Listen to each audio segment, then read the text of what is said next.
Sony A7 III rilis pada tahun 2018 dan tahun ni adalah tahun 2026. Okay, jujur cakap, kamera ni dah 8 tahun dan sekarang dah ada A7 V. Persoalannya, pada tahun 2026 ni masih reliable ataupun tidak. Is it worth ataupun tak untuk kau beli Sony A7 III ataupun kau tambah sikit bajet ambil A7 IV atau A7 V.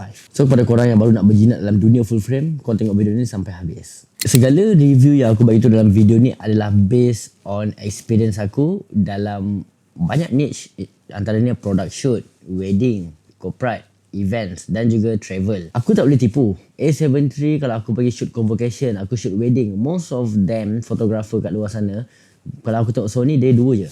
A7 III, A7 IV kalau full frame. Dan persoalan ni kenapa ramai fotografer, even termasuk aku sekalipun, masih pakai A7 III pada tahun 2026. In terms of gambar, Sony A7 III menggunakan sensor full frame 24.2 megapiksel.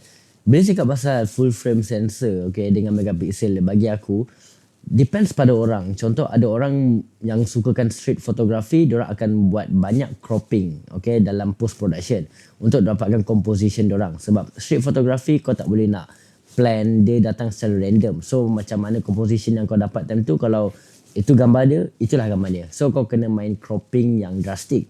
So untuk orang yang main cropping in post production yang banyak, bagi aku it's better for them untuk ada megapiksel yang tinggi supaya masih ada kualiti dekat image.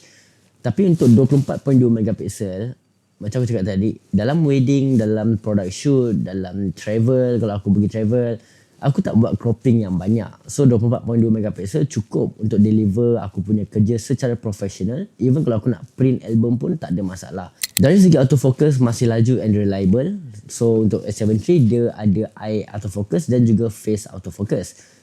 Dan dia bukan depends pada body semata. Kalau kau ada A7 III but focusing kau lambat, tengok lens apa yang korang pakai.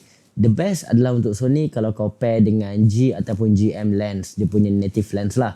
So dia punya autofocus akan jadi lagi laju berbanding third party lenses. Even third party lenses korang tu adalah top tier punya line up untuk brand tu. Contoh macam Viltrox Pro 85 1.4 yang ada dekat depan aku ni, walaupun dia dekat pro level, okay, pro line up, autofocus dia masih hunting kalau low light. Nak dibanding dengan GM 85 f1.4, dia punya autofocus sangat laju. So bagi aku, kalau nak kata autofocus in terms of body A7 III, masih laju, masih reliable sebab dia ada face autofocus dan juga eye autofocus. Dari segi dynamic range memang solid, tak ada masalah. Even kadang-kadang kalau aku shoot dekat glass house, ada backlight dan sebagainya, aku masih boleh recover shadow ataupun highlights yang ada dekat belakang tu. Dan last sekali, dia punya low light performance. Aku seorang fotografer yang sukakan low light. Kalau dalam wedding, aku lebih prefer shoot low light. Macam kadang-kadang aku suka shoot shadow. Aku suka main dengan shadow. So aku punya theme ataupun aku punya style of photography adalah aku suka main dengan shadow. Bermaksud low light performance lah. So untuk Sony A7 III, aku dah shoot beberapa wedding yang bila berharap masuk tu hanya fokus pada spotlight saja kan. Focusing laju, tak ada masalah. And dia masih deliver pretty good image. Sekarang kita pergi ke video. Kalau kita pakai Sony A7 III untuk video, okey ataupun tak. First, kita kena tahu Sony A7 III ataupun A7 lineup adalah hybrid camera. Kau boleh shoot foto, kau boleh shoot video at the same time. Kalau kau ada A7S, dia lebih kepada video performance. Gambar dia kurang sebab dia ada 12 megapiksel sahaja. Kalau korang pergi ke A7R series, lebih kepada resolution, which is gambar. Tapi untuk video specs kurang sikit.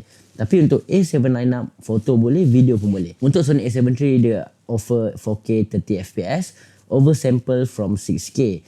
Ya, sama sekarang orang lebih sukakan 4K, even kalau klien minta video ke apa, diorang akan requirement in 4K, so diorang perlukan resolution dan juga detail. Untuk wedding bagi aku tak ada masalah untuk shoot 4K 30fps, cuma untuk bahagian-bahagian yang aku nak buat slow motion, tak cukup kalau aku pakai 4K 30. So aku terpaksa turunkan resolution kepada Full HD untuk aku shoot 120fps. But tak ada masalah untuk aku sebab in post production aku boleh upscale balik footage tu kepada 4K menggunakan software third party. Yang kedua, A7 III boleh pakai S-Log 2 ataupun S-Log 3. Cumanya kena bear in mind A7 III bukan 10-bit camera, dia cuma 8-bit camera. So untuk coloring tu taklah sebagus kamera-kamera yang ada 10-bit.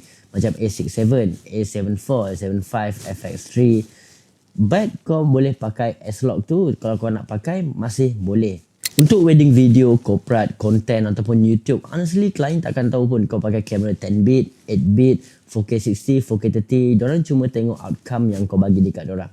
So bagi aku untuk A7 III, dia dah boleh bagi gambar ataupun video yang sangat berkualiti. So aku tak pernah dapat lagi isu ataupun komen daripada klien aku punya kualiti video barai ke, tak sharp ke, tak ada. Overall memang on top. But semua kamera tak semestinya bagus, ada cons. Jadi apa keburukan Sony A7 III? Tapi bagi aku keburukan A7 III ni tak effect pun workflow aku. Dia cuma susahkan sikit kerja aku, sikit je kalau aku perlukan benda tu. Antara ni yang pertama, LCD dia.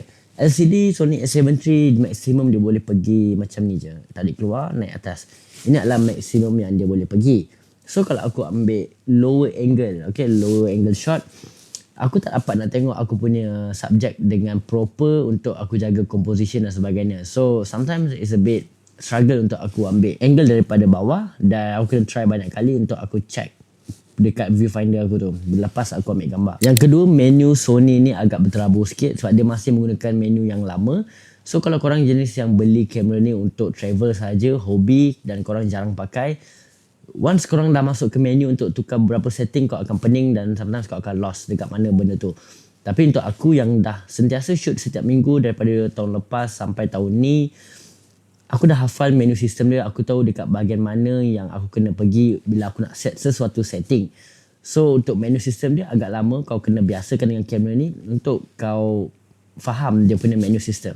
So siapa yang masih relevant ataupun masih boleh beli A7 III untuk tahun 2026? Kalau kau seorang wedding photographer, wedding videographer, content creator, corporate event and shoot produk dan sebagainya, dan last kali orang yang daripada APS-C nak jump ke full frame, kamera ni sangat sesuai sebab harga dia tak terlalu mahal macam kamera-kamera yang brand new sekarang. Even Canon pun yang baru keluar 6K ke atas, A7 V 10K. Kalau Fuji pun yang full frame 6K ke atas. So itu saja untuk video kali ini. Kalau boleh komen dekat bawah kalau korang rasa A7 III still worth it untuk 2026. Komen dekat bawah and thank you so much for watching. See you in the next content.